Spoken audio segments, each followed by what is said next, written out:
Hey, what's up, guys? You're watching or listening to the Money.Finance podcast, and this is another exciting episode. Thank you, guys, for the feedback that we have received so far on the episode. Seems like a lot of people are enjoying it. And for us, it's only a pleasure. We can only continue to do more of this, and we appreciate some of the suggestions that you're making in the comments. And please do not forget to rate us on Spotify, iTunes, Apple Podcasts, and any other platform that you're watching or listening to this podcast. We have Big Homie Sbu here with us. What do you have to say, sir? I'm quite excited, my brother. Welcome back. I'm good to be back as well. How's London doing? London is great. Big city for the African child, but I can already see where the money could be made. So everywhere I look, I see the money pretty much all around the big city, man. So I'm fueled by a lot of opportunities. It's a big city, and it's my first time here, so I look forward to see how many moves can I make. How is South Africa? Africa is pretty great. A comedian turned media mogul by the name of is now a billionaire. Actually, let me say, comedian turned media mogul billionaire from the US by the name of Byron Allen says it's all in your mindset. Money is everywhere. There's lots of money everywhere. You just need to know where to find it, and you need to be in tune as that frequency of money for you to actually be able to attract money and for you to be able to see money differently. Why am I saying that? I'm saying that because ever since we started this podcast, ever since one has been on this journey of looking at everything from the money perspective, when they talk about businesses, I look at the money side of things. When they're talking about COVID-19, when there's a crisis happening right now, I'm looking at all the different industries that have been affected. And as the world is opening up slowly right now, and I can see Europe has already opened, America is opening, South Africa hasn't opened fully yet. It's only now that significant numbers of the population are vaccinated and the government is starting to open the country. All I'm thinking in my mind is just money, money, money. I'm an events guy. I'm a music guy. I'm an investor at the same time in cryptocurrencies. I'm in real estate, and I'm in all these other things that I'm invested in. So my mind is already thinking money, money, money. And what makes me excited is the journey that we're on of starting this Money.Finance podcast has brought a lot of people coming and saying their feedback is amazing. You guys are starting something great. We want to be a part of it. But at the same time, there is so many other opportunities as far as money is concerned. Which are the low-hanging fruits that us who've gone through a lot during this pandemic can start making money for ourselves right now. So that's where my mind is at. What are some of the things that we can start focusing on that can help our subscribers, our followers, our people that support our movement? I've got a fan base that spans back to about 20 years, and my responsibility all the time is always to empower my community. And if there's anything that I'd love to empower them with right now more than ever before is money-making skills. I'm excited to talk about our subject today, which is how to think long-term, which is a very good subject. But before we get to that, I'm interested to hear your opinions about the vaccine and stuff. What do you think about the whole thing? Because I just took my first shot and I had to think hard about it. And I ended up making the conclusion that I'm better off getting vaccinated. But I also know the other side of it, why people are skeptical about this and why others aren't taking it at all. What's your take on it? I think I'm a business person, and I would love to see people trading. I would like to trade. I would like my businesses to make money. I'd like my beverages businesses to make money, my media businesses to make money. I want my real estate businesses to make money. I want to make money, but life comes first more than anything. Health comes first. And rules and regulation of the government, or when we adapt to a new way of doing things, it's never easy to adapt to new things and new ways of doing things. And then also you find that we come from an African culture where our ancestors have always been organic people. They've always been plant-based type of people. They've been eating organic foods. They've been vegetable type of people. They would hunt. They would farm. etc. That's the history that we come from as African people. But as times have evolved to where we are right now, as the new world that we are being ushered into, and all these diseases that we have right now, and this influx of information that says vaccinate, vaccinate, vaccinate, I think it's a good thing. It's a good thing that a lot of people also are resistant. They want to do things that are informed before making any decisions when it comes to their health. The same thing as we always say about finances and investing, that people must be knowledgeable, they must go inform themselves, they must be educated before they invest in anything as far as their money is concerned. It's the same thing with health. So I understand both sides of the coin. People who are getting themselves vaccinated to move on with their lives, to put bread on their tables for their families. I also understand the other side of people who are saying, Right. hey, I need to be educated first and know what is going into my body. And some of the things that I've learned, or some of the information that I've heard, makes me want to resist. And to each their own, it's everybody making their own decisions as far as their own bodies are concerned. So I'm neither no. I'm just a human being that believes we should all be together and we should look after ourselves. Whatever decision you make as far as your body is concerned, I believe that is your own prerogative. I'm not going to enforce anybody's decision onto anyone. And same here, I wouldn't like anybody enforcing whatever they believe in onto me, right? So I think it's becoming like one of those issues like religion, and politics. You know how controversial that can be. I think this pandemic has taught us that we can get into that environment where there's even people throwing names. I don't like throwing names of anti this, anti that. We're all human beings. So I don't judge people, and I understand where people are coming from both sides. So to each their own, my brother. Right on. That's a very good way to put it. I mean, I struggled with this decision because, which is a very good segue into today's topic of thinking long term, because I was like, okay, I could see why, there is an idea of a vaccine to deal with what's going on right now. At the same time, what would be the cost of this? I mean, it's kind of a vaccine that has been rolled out rather quickly than usual. The world seems like it needs it at the same time. But then in the long term, I don't know how this is going to affect my life 20 years from now. And the problem with a lot of things or decisions that we take for granted is that when you have a consequence of a certain action that you did, say, more than 5 years, I would say, it's harder to pinpoint to that particular incident. So if something happens to you, good or bad, in the next 20 years in the health environment, let's say you become a superhuman, you don't age anymore, you just really become stronger as you grow older, you wouldn't even think that it's maybe the vaccine that did that, right? You just be like, oh, wow, I'm just an incredible person, but maybe you got mutated or something weird. Or if you get sick, you get some kind of a cancer or some weird disease in the future that nobody understands where it's coming from, it's harder to pinpoint it back to say, oh, maybe it is the vaccine that you took.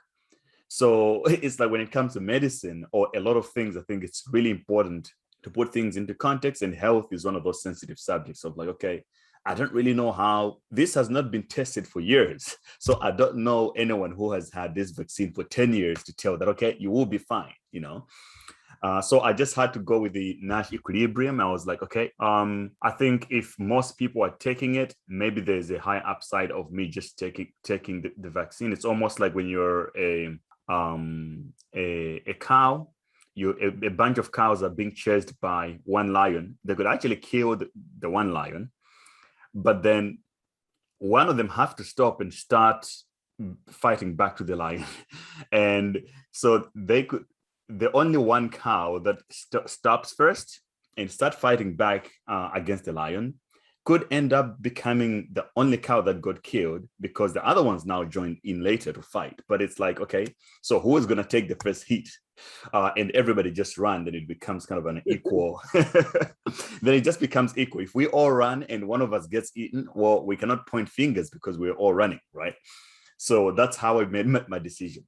But jumping to today's subject, when it comes to thinking long term, it's something that we hear a lot when it comes to money. The banks, even they talk to us about think long term. When you're investing, think long term. At what point in your life, or in what areas do you like to think long term, and what frameworks do you use to think long term? Because it's easy to get sucked into the now, which I understand. We all have to pay the bills.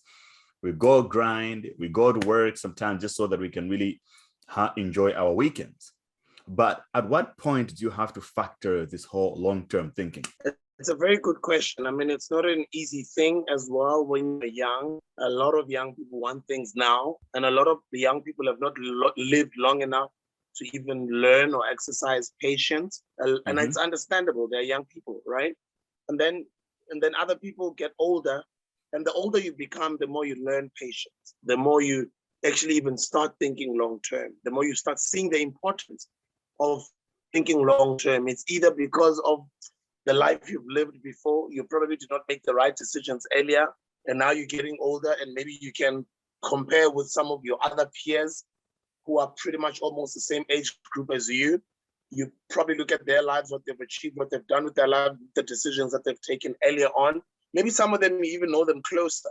You sort of were aware of the decisions they were making earlier, and you probably thought they were not smart enough to make those decisions, but you're seeing them now. You're seeing those decisions bear fruits for them. Maybe that also inspires you in your own life as an OG to be like, actually, you know what? I messed up when I was young. I could have done 1, 2, 3, and 4, because probably this is where I would be right now. Maybe because because I'm not there. Let me start thinking that way. It's never too late. Let me start making these decisions, start thinking long term. So other people are forced in that situation because they've lived long enough and they've made mistakes and they're learning from them, and they want to start doing better, because I think that's how it has to be. The older you become, the more wisdom you get, and obviously you've got life experience, which is wisdom, and you get to make better decisions and you get to do better.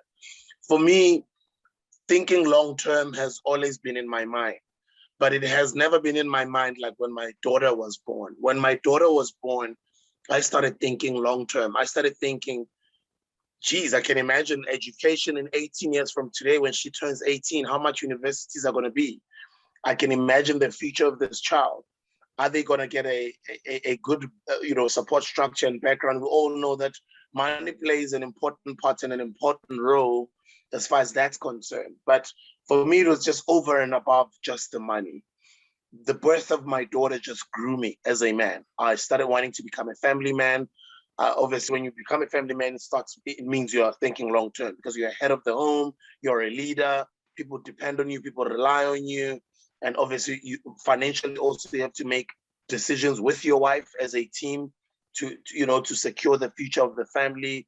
You start thinking family business, you start thinking the contracts or the deals or the opportunities that I get into, are they opportunities that are going to benefit me and my family long term? So for me, it all started happening when my daughter was born, which was 7 years ago. That's why I like this podcast, that the difference in our age group and the point we are in life brings a different kind of a perspective. Like I don't have any children, so that's not a point of reference that I have just yet. But now you're making me think of that now. It's like I can avoid certain loopholes immediately, because I can already start to think that, maybe before I can have a family one day, I should have some of these things in order. I learned more about long-term thinking in the world of dating, funny enough. So when you're young, you're trying to chase girls and stuff like that, and you always want to have the hottest girl, whether in the school or in the hood or whatever. And you realize that the hottest girl was really all about the cool guys. You were not really the guy who they would want to roll with. You don't have the money, you don't have the swag, you don't have anything. So they will go with the high life. And then what you have to do, you're only remaining with the grind. So you have to go back to work. And you realize that 5 years later, things now just turn around quickly. It's like, well, maybe you don't want the same women anymore because they're not as great as they used to be, or whatever path they took sort of screwed them up a little bit. And now you have the upper card, or the higher card to play. So you're like, okay, wow. It's funny how timing, that's how I learned, at least, That's how I learned that how timing can mess things up or fix things up or change the times a little bit. Then the same people would want to come to you and say, hey, now they want to talk to you like, well, 5 years ago, I really had no chance. I'm not too sure about now. So that's one way I learned about it. I'm sure you probably have had those kind of experiences yourself multiple times. Of course, brother. I think and when you're young, it's all about, the nicest things, whether the clothes, the car, the places you go to, the friends you hang around with, the partner you just want to be around, beautiful things. And I was very blessed to have been successful at a young age, and I experienced that at an early age. So I know exactly what you're talking about. So I mean, I've been famous for a very long time in my country, in South Africa, and I've been very blessed to have experienced all the nice things that come with the fame, right? Right. But then as you get older, you also get to understand that certain things are not sustainable. And when you're thinking long term, you're a man who wants to build a family. When you want to build a family and you are the king of your castle, you gotta have your queen. And in African culture, we always say black woman is God, right? When black woman is God, that's your queen, because you give her the seed, she gives you the children, and she turns it into a home. You bring her the little paycheck that you get from wherever you come from hustling it, she's gonna turn that into a meal for you and the children. You give her more of that, she's gonna turn that into even more bigger and better things for you and the children. So now you're no longer just looking for somebody who's gonna look pretty in your arm. You're looking for somebody who's gonna be able to build a home with you. You're looking for a queen. You're looking for somebody who is even maybe more responsible than you are, because women are most of the times in our African culture, women are more responsible than we are as guys. Usually we go out there, we are hunters. Women turn the little that we give them or we bring at home into something amazing, into generations of a legacy for you. And they're doing that for you as the head. But that's the reason why when you find your queen, it has to be a queen who's mentally aligned with you as well, who wants to build a future, wants to build a respectable, good family with awesome, positive principles and values, with a great future. You got to get a woman who's in touch with God, with her feminine side, with respecting herself, respecting you, and obviously your families. You know what I mean? So there's all these different issues that come with your queen, especially as an African. Your queen has to be representative as the king.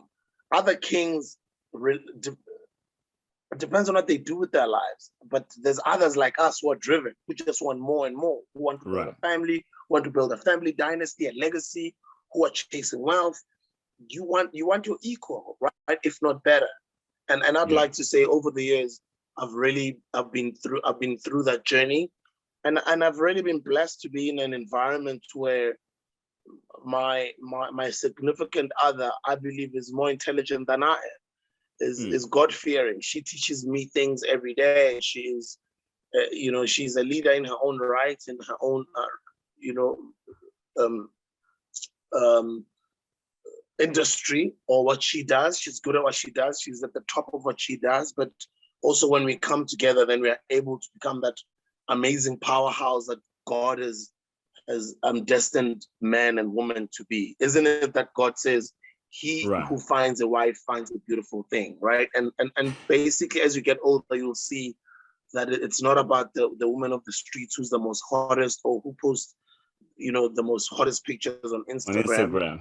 But it's about the woman who's God-fearing and who can be able to match you and help you build an amazing home and a family dynasty, I think I did a terrible job of making that analogy with the long-term thinking, because I don't think what the point that I was trying to make was clear enough, though. What I was trying to say was, in the world, I think it doesn't even matter. Maybe it matters more when you're younger. There is certain type of men or women that you're trying to get with, whether you're a man or woman, and they think that you're below their standard, below their level, or you're below their type. And then if you play the long game, you realize that, okay, eventually you catch up and even go beyond what they considered your class or your level or your status, and then maybe they actually take a downturn, and you end up you flip the tables. Now you end up going on top, but only because you played the long game. When everybody else was going to the club, maybe you were the one sitting home and getting the work done, and then eventually the tables have turned. So that was the concept that I was trying to get across. Oh, I get you. I get you. Right. And that's what I always say to my young guys. I'm like, guys, invest in yourself. Focus on personal development. Focus on building you. Focus on, even if you're not the coolest guy in your 20s, you're still young, it's okay. Let other people out there be cool. Work on you. Work on that physique. Work on your health. Work on your career. Work on those skills. Get your money right. Focus on building your purpose. Because once you build your purpose and you find out what it is, and you build your grind up, there's going to be a point where the very same people who never gave you the time of day at a later stage, the tables turn. They're going to be wanting you left, right, and center because you've got all the money now, right? Even if you don't have all the money in the world, but the fact that you've been working on yourself for that whole decade of you in your 20s, you're going to be more smarter. You're going to be more wiser. You're going to start making better decisions in your early 30s. You're going to be making better investments. You're going to be having probably even a better job, or your business is going to be at a better stage because you started running a business early, or your investments would have matured or would be starting to give off very good fruits at that age because you started young and you acquired the knowledge. So my focus, or my message to younger guys all the time is focus on you if you're still young. Because once you focus on girls run away. You keep chasing them. You keep playing the sisters. You're not playing also, anyone. You actually literally playing yourself. Remember, we also have women listening to the show. So we have to keep it symbiotic. Yeah. Yes, and I was about to change and say that that's one example, and I'm talking about the guys. So I was about to flip it as well and say, right, even with the sisters, it's the same. If you are out there chasing, we all have to have fun. We all have to be young, bro. We have to have fun. We have to travel. We have to party. But you also have to understand how important it is for you to build yourself, to focus on personal development so you can be a better sister. Don't rely on, the guy's hustle, because that's not your money. If he dumps you, or you dump him, or you break up, you're not gonna, his success is not sexually transmitted.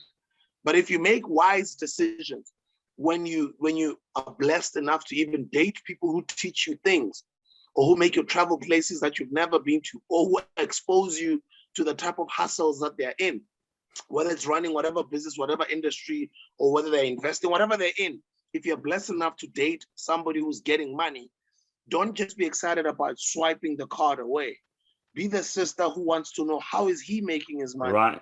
How can I play a role in helping him make even more money? Because as soon as you do that, by default, you're actually helping yourself get more knowledgeable by being in a role where you are contributing to helping him. Automatically, you're helping yourself because you're learning how he's making his money. And I mean, how many women out there have helped a guy become successful, as they would say things like you look at Jeff Bezos's wife. Right. It's because she played a role in building that company. Yeah. Even though exactly. we only knew Jeff Bezos. But she built that company behind the scenes, right? We don't know nothing about that. We don't know nothing about the sleepless nights that Jeff Bezos had to go through with his wife. Look, in she bed had at home. she had at one point she had to take her own money and borrow him because the business wasn't working. It was collapsing. She had to take her own personal funds, invest in Jeff's business, and then things were kept on rolling. So there's kind of sacrifices like those that people just don't know when you grow bigger, but like your partners can really play a big role, which is still does not make it an easy thing to find, right? People that are aligned. It's not an easy thing to find the right person. Thinking long term. Yeah, no, I totally I understand. And when you're thinking long term, there has to be a balance. It can't only just be about the money. You need to remember, for the money to follow, there has to have been a purpose that is followed or that is pursued, for the money to become the byproduct of the success of that achievement of that purpose. And with purpose is something that we're here on earth to pursue. We're here to pursue our purposes, just make a difference. I always say to people, so my name means a blessing. I'm blessed to become a blessing. And I believe that's why I'm so blessed in my life because I'm blessed to become a blessing. So in You're the a pursuit blesser. of in the real sense, right? In the pursuit of that purpose, whoever is with me, they might not be on camera or on the mic, but they play a role in making me the person that I am. And they become a part of my hustle, whether people know or they don't know, but they don't even need to know. But the person that makes me or that helps me become the best me I can be is my queen, right? And then your queen becomes your partner and vice versa. For a lot of women out there, I can imagine, how many times they can share stories about the amazing man they've had who has pretty much contributed into them becoming whoever they are. And that man can be their brother. That man can be their business partner. But in my case, or in let me not talk about me. Let me just say in a lot of people's cases out there, I think that's why they even came up with the phrase, behind every successful or every great man, there is even a greater sister or woman, queen. And I always say black woman is God, man. And I know it's not only black women who are watching this because I'm a black person, but I think as much as you might be about yourself, Gray, think about yourself in a family environment. I know you're alone now, you're building yourself, focus on yourself, but think about you in your future being in a family environment, right? Because you can never build alone. You need a team, For sure. You need support structure. You also need to pass on the wealth that you're building to the kids. And the kids at some point, they're going to come and you're not going to make those kids alone. You're going to make them with the queen, right? Right on. Very hard. We'll see when we get there. Like I'm clueless. I don't really know when it comes to that. Like I don't know. I'm just like, okay. Also it happens. You live life, and you have been focused on one thing for a very long time. That's all you know. I would say probably it's one of the reasons that it took you very long time, that you have been single for most of your life. I would say, right? Isn't that correct? Or at least you're not officially married. Yes, I've never in the been married. traditional sense. There you go. Yeah. No, I've never been married. And I think it comes with time, right? And I'm very blessed to have walked the journey that I've walked. And there is no blueprint to this to this thing. Nobody has it figured out. Whether you Right. are, whether you are Michael Jackson or whether you are whoever you are, there's nobody who's got a script for this thing. I think God blesses all of us in all different ways. And having grown up in a, let me say, patriarchal, or let me say, a world that has been built and designed by men, we are slowly unlearning a lot of things and learning new things. And none of us are perfect. We're just on this consistent learning journey. And my message to people out there is seek God. Once you seek God, you find everything, because then the word of God makes more and more sense as you get older. That's why they always say there's every scripture in the Bible for everybody. Even con men or even criminals, they can use the Bible to con people.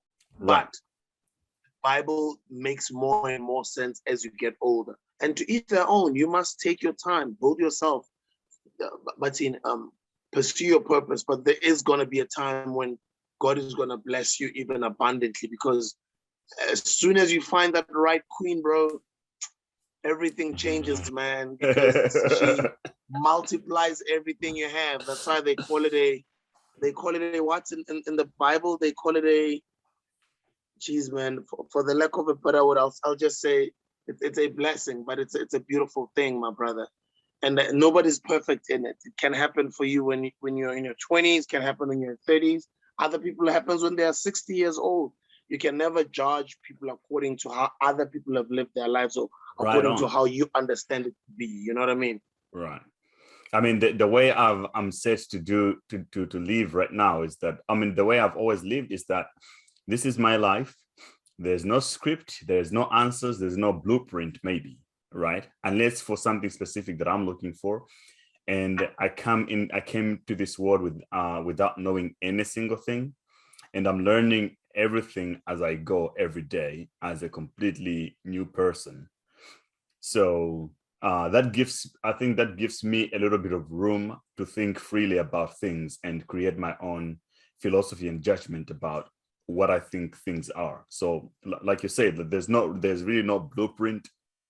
Nobody has the grand answer, and blessings come at different times for different people, perhaps for different reasons too. So yeah, good conversation when it comes to thinking long term. I like this one. You sounded like the OG, the Yoda. Do you know? Did you watch?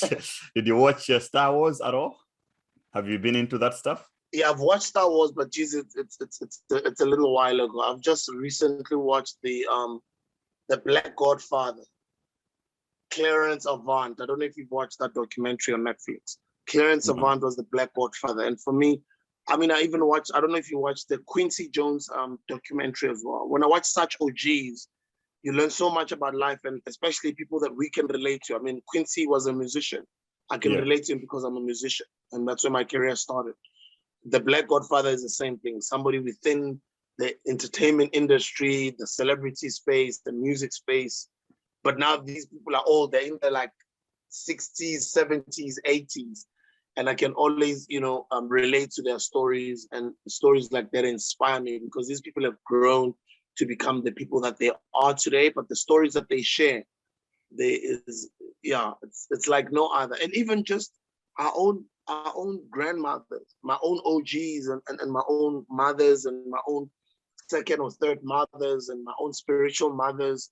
I learned so many things all the time about the importance of the Bible. And as I've grown older all the time, I've learned to appreciate God even more. I think I'm more of God's student now than I've ever been. And I think it's a beautiful thing that even this podcast, this episode, as much as the podcast is about money and finance, it's very important to speak about the family aspect of what creates wealth. You need to remember, for us to keep on having opinions about how the world is run, it's because it's run by families. And for those families to run this world is because of wealth. How was that wealth created? Whichever way it was created, they had to put in systems to pass on the legacy. And that's why their legacy of those families all over the world still lives till today. So family is an important aspect of creating wealth. So we can run around all we want and chase money, but you're not going to be able to multiply the money and it becomes in abundance, and you put together a beautiful structure and you build a family unit, and then you put a structure to pass it on to the next generation if you don't have a family. So you can't only be successful from the monetary side.